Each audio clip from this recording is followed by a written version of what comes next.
Good anytime, my Fuzzyites, and welcome to a quick review of Christmas Stories, the Christmas Tree Forest Collector's Edition. Overall, I won't have much to say about the game, because it is a basic hidden objects game. They're fun, not much to them, but they do hold a place in my heart. And whatnot. And overall, this was no different. The story was moving everything along. I enjoyed it. The puzzles were good. Some of them were tricky. The search and finds were pretty easy, but had some cool solutions. And the minigames were fine, besides one, which was, gosh darn it, the worst thing I've ever played. But either way, let's get into it with the characters of the game. So the main character being your character, Ira? Something like that. She is just after her mother. Stuff happens to her, she finds the courage to go through, and beat it in the end. She's your normal protagonist with the heart of gold who just goes forth and solves the stuff. Your blank slate into this world to do things. With the caveat of her mother's gone missing, you're going to find her. So overall, it gets the job done. You get moved forward and stuff with her. Yeah, she's a basic character. Could replace her with any other character. A lot of other characters and there'd be no difference. Just a character looking for her mother. And being brave and trying to figure things out. Besides that, you have the main antagonist being Gria, who is she was brought up with Goddess Winter, Mother Winter, and Grandfather Christmas, and Winter's 3 brothers, learning magic. She thought she wasn't pretty, yearned to be more pretty, and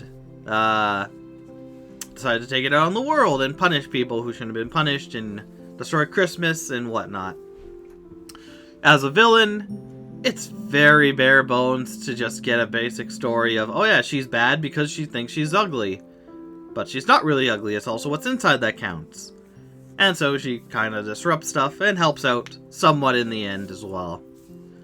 Besides that, like I said, you also have Winter, who is the sorcerer who taught Grilla everything she knows.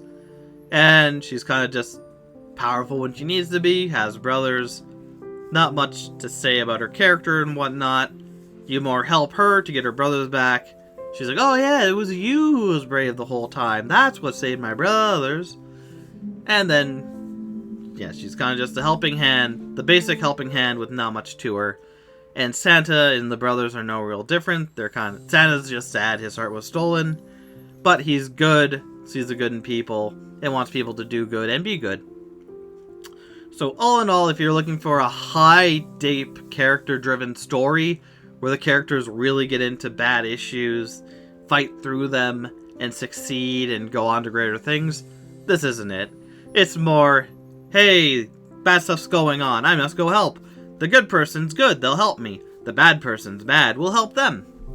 And so on and so forth. Like, it serves the purpose of the game to get you going and be somewhat interested in what's going on. But, yeah. If you want very deep character stuff, it's not here. Besides that, I always forget. It's story. Story should be first. The story is that your mother went missing a year or a few years ago. That disrupted your father and your lives. This Christmas, you get a note saying, hey, she's still alive, you can go get her. And on the trail to go find her, you run into the sorceress who needs help. After helping her, she finds out, no, she's the evil woman, Gria, who needed the power to do more bad stuff. And so, through stuff going on, you help out Winter, get her brothers back, and help Santa get his heart, ending with you finding your mother, curing your mother of being turned completely to ice, and getting Grida to be good again. So, overall, a fine story, a simple story. Oh, there is the bonus. I won't go into the bonus story.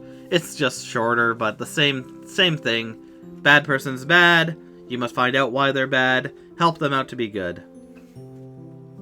And the story is just, yep, they're bad. They're doing something to destroy Christmas, and in the bonus story, like the normal story does. You do save it in the end, and all is good. Yeah. Again, if you're looking for something deep and impactful here, that's very memorable, you're probably not going to get it. But for a search for a hidden object game with mini games and trying to find your way through the land and get collectibles and whatnot, it serves its purpose. It does really well.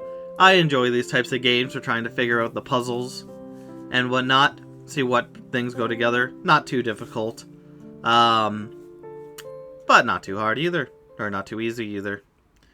But fun just to see how it goes. The story does a good job bringing it all together to make it feel like, yeah, I do want to see where it goes and whatnot.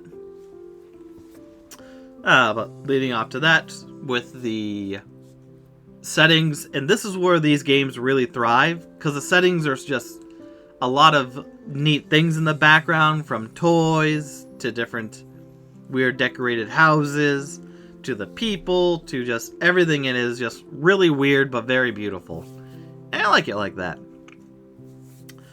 Here you have many areas to go through, from Ira's house to the sorceress's house, to outside the sorceress's house, to a pond thing, into the Winter's Castle, to Santa's Castle, to a bunch of outdoor areas. And all of them, they look nice, they have neat designs that are a treat for the eye, and very nice looking and somewhat memorable. It does a good job of giving you a lot to look at and explore that, yeah, it's definitely worth playing. I enjoy it.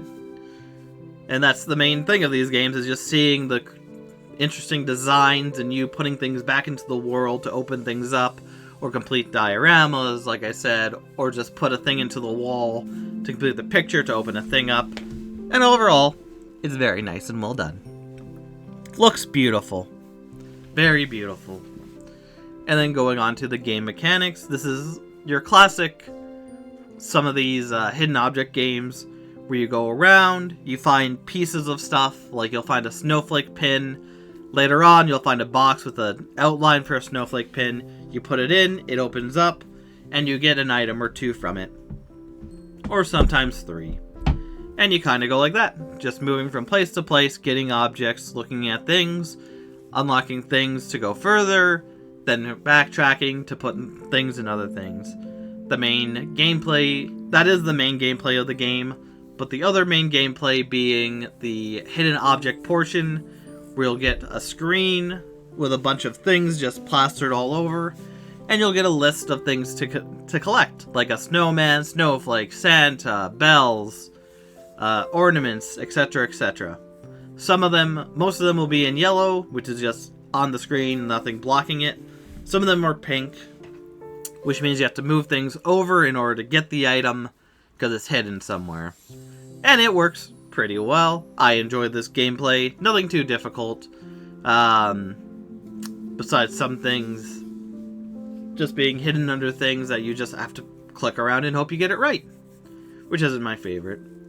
Another portion of this game, and all these games, are the mini games, where there are different things. This one had a neat one where there was gears with a picture on it, and you had to set the gears up so the picture continued off one to another, and even though one blocked another, you could still see what it is and get them lined up.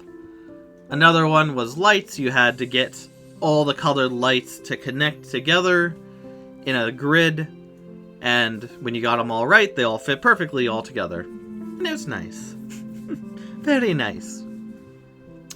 And just other mini games like that. Nothing too difficult. Some of them were interesting, but definitely a lot I've never seen before, and it's always fun to play them, to see mini games I haven't seen before. Some are hits, some are misses, but all in all, not bad. Enjoyable. And that's kind of how this game is. Just, there's nothing I can see, but all in all, it's enjoyable. The story gets you where you need to go. The places are neat. The gameplay is why I play this, and it's just nice, sweet, and simple. That's why I like these games. Some of them have good stories, some of them don't, but even if they don't have good characters or stories, it's still fun to figure out, oh yeah, this thing has a symbol on it, so you put this in here to open it up, and that gives you 2 more things, which these are gingerbread men, so they go to the gingerbread house. This is part of an antler thing, so I need to get that connected to another thing to get that all squared away, and so on and so forth. It's just a nice, simple thing to play for the holidays, or any time. And I'll definitely be back for more of these hidden object games, because like I said, they're never overly tough, but they're just the right amount of nice, fun, and sweet. But either way, I'll end this here. I definitely recommend this game and other games like it. So, thank you my fuzzies for watching, and I'll see you next anytime. Take care.